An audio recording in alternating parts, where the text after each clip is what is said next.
Hey everyone, welcome to this week's vlog.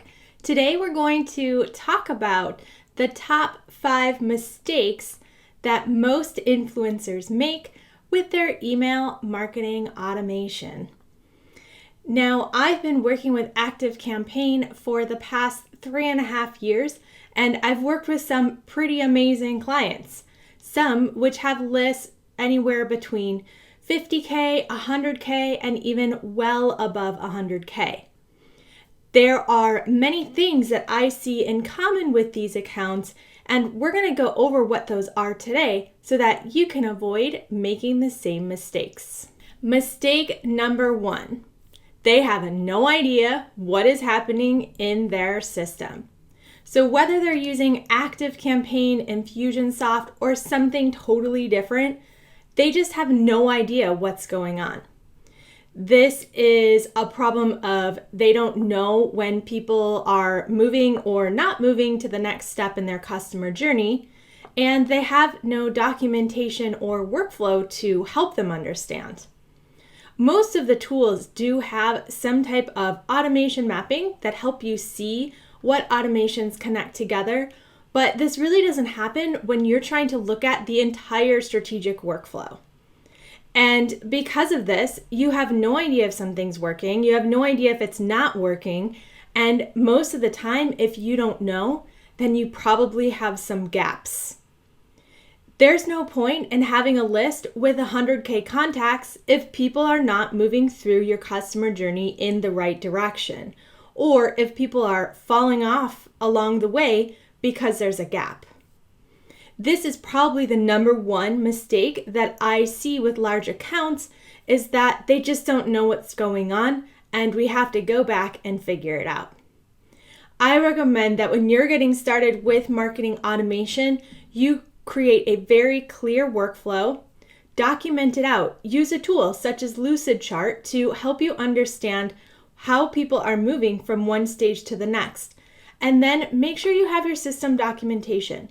If you're putting your system together, you can document it yourself. If you're having someone else do this work for you, it's even more important that they provide you with documentation based on what they've set up. Mistake number 2 that I see with the top influencers in marketing automation is that they're not engaging their audience. They've invested in this tool, they've invested in list growth, and yet they're not engaging their audience. They're either not sending out emails at all, or the emails that they're sending out don't have any clear, clickable actions.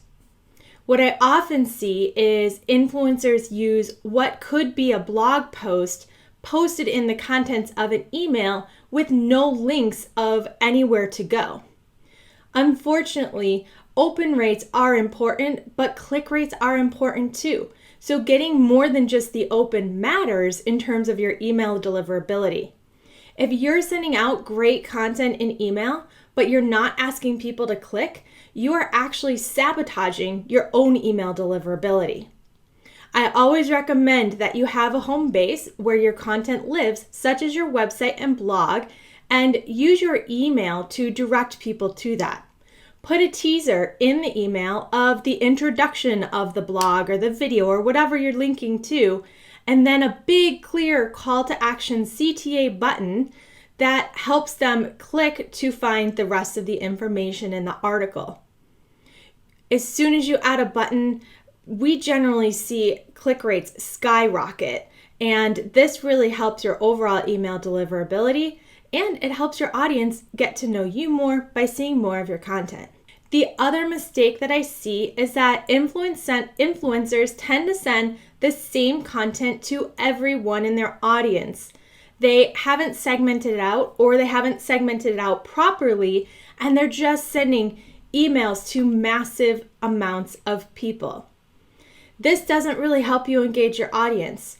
You really want to pick those core topics that you're working with, find out what people are interested in, and send out smaller pieces of content to smaller segments. This will again help your open rates, help your click rates, and get people exactly what they want from you, rather than sending it to everybody. The next mistake that I see influencers make is that they are not re-engaging their audience. This is different from engagement. Engagement is tracked every time that someone performs an action or behavior on your website, in your email, on your social media, or wherever.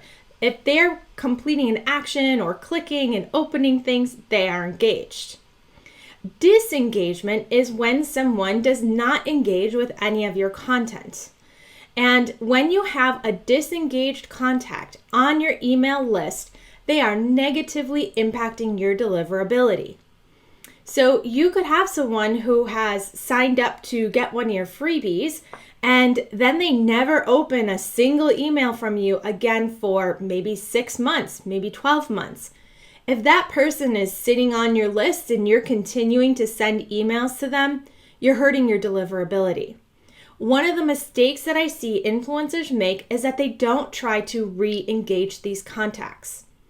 If someone has not engaged with any of your content or your site within a couple months, and that's even pushing it, you really need to have some type of re-engagement campaign to try to get them to come back and get interested again, or you need to remove them from your list. There are many other things that you can do to try to re-engage someone besides sending them emails. Don't be scared to remove contacts from your list.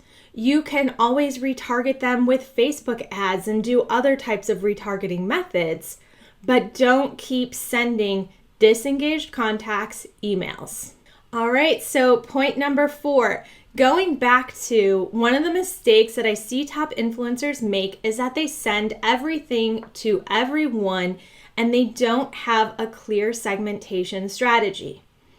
And this is really hurting you, because if you're sending content to someone that doesn't want that content or isn't interested in that content, they are more likely to unsubscribe.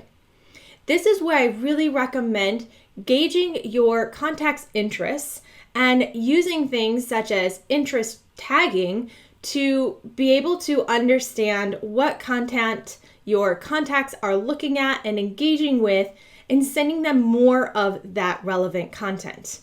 Additionally, this is where subscription management really comes into play.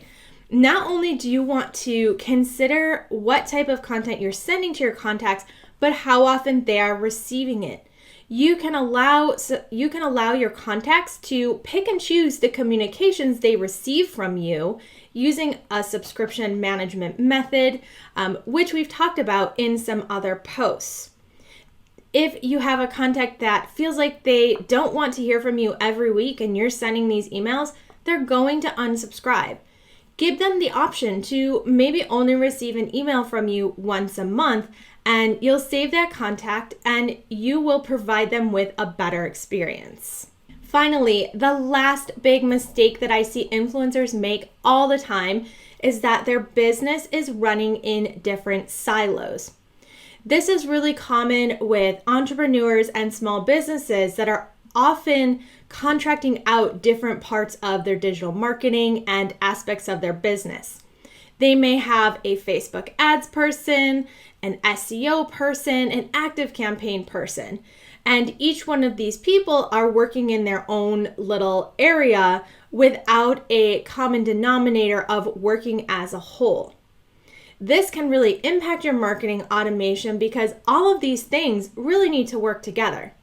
Your active campaign person needs to understand what ads are going out and how those contacts are coming into the list so that they can be appropriately tagged and pushed into the right automations. Your Facebook ad person and your active campaign person should work together to ensure the right audiences are being used for retargeting.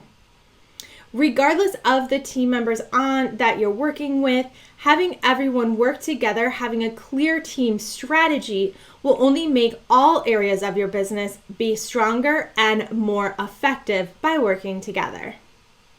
I really hope that you enjoyed this video of some of the top mistakes that I see influencers make with their marketing automation. If you see some of these mistakes, or maybe you're making them yourself, you're making them yourself, let me know in the comments below. I'd love to chat about it. Have a great day.